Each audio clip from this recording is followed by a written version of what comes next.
50 tahun sudah PT Freeport Indonesia beroperasi di tanah Papua. Kini perusahaan asal negeri Paman Sam itu berencana akan membawa pemerintah Indonesia ke meja arbitrase internasional karena tidak terima atas peralihan kontrak karya. Bagaimana pemerintah menanggapinya dan apa solusi yang disiapkan? Berikut catatan pewarta Istana Balada Freeport di tanah Papua.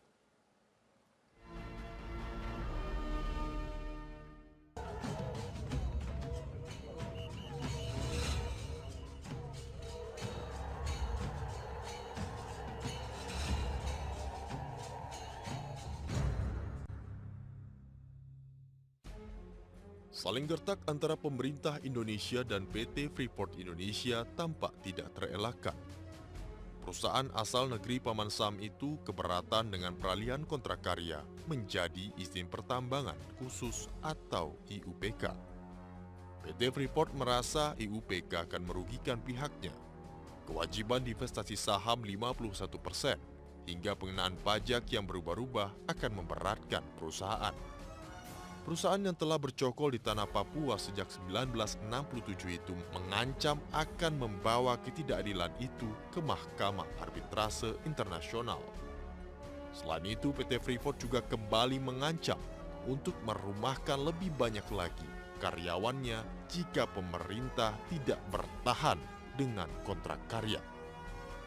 Legal and fiscal certainty is necessary for PTFI to make the massive long-term investments of capital necessary to develop our resources in the remote area of our operations in Papua.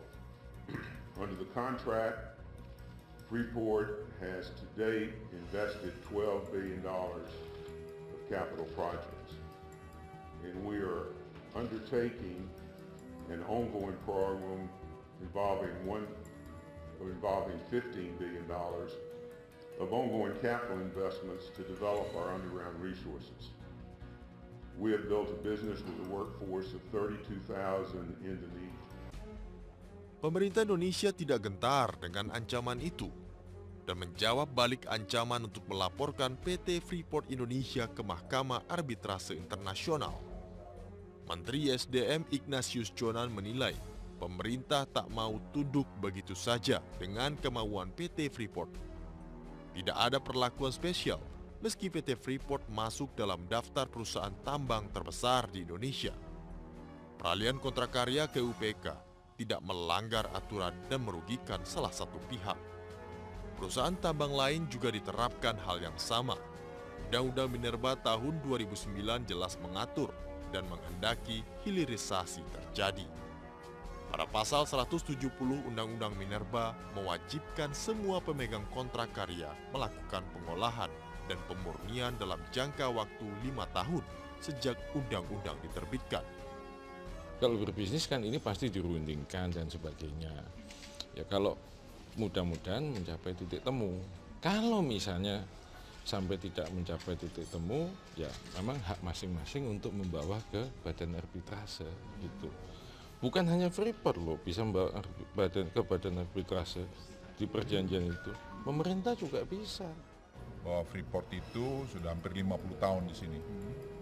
Jadi mereka juga harus menghormati undang-undang kita. Kan mereka juga tidak memenuhi kewajiban dia untuk membangun smelter 2009. Terus juga investasi 51% itu kan persoalan lama. Lebih jauh, pemerintah masih membuka jalur negosiasi kepada PT Freeport Indonesia. Namun, jika negosiasi tak menemukan solusi, pemerintah pun siap ambil aksi. Karena ini urusan bisnis, gitu. Jadi oleh sebab itu saya serahkan kepada menteri. Tetapi kalau memang sulit diajak musyawarah dan sulit kita ajak berunding, ya kita nanti akan bersikap. Namun di balik perseteruan itu ada masyarakat Papua yang meminta hak mereka untuk hidup sejahtera dan sama dengan saudaranya di sebelah barat Indonesia. Fasilitas kesehatan, sekolah, hingga peningkatan kesejahteraan warga lokal menjadi PR bersama yang harus dipikirkan. Tanah Papua memang kaya, namun kekayaan itu baru dinikmati segelintir kalangan.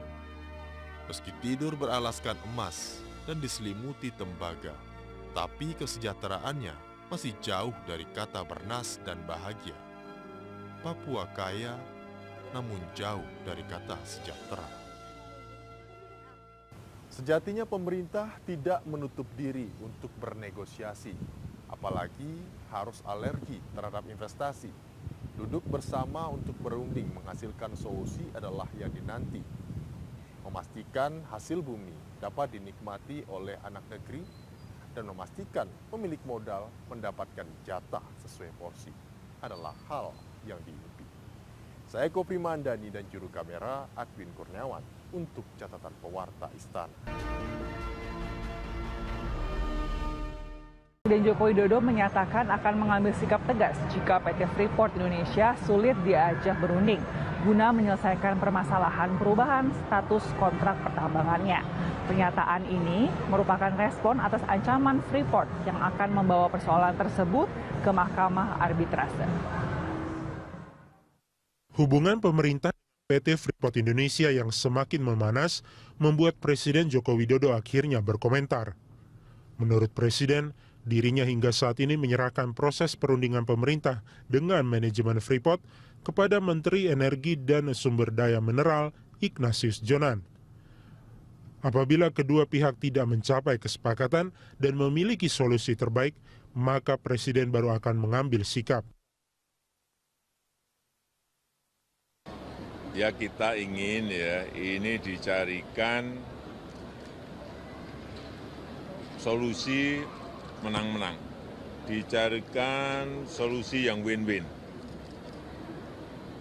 Kita ingin itu, karena ini urusan bisnis gitu. Jadi oleh sebab itu saya serahkan kepada menteri. Tetapi kalau memang sulit diajak musyawarah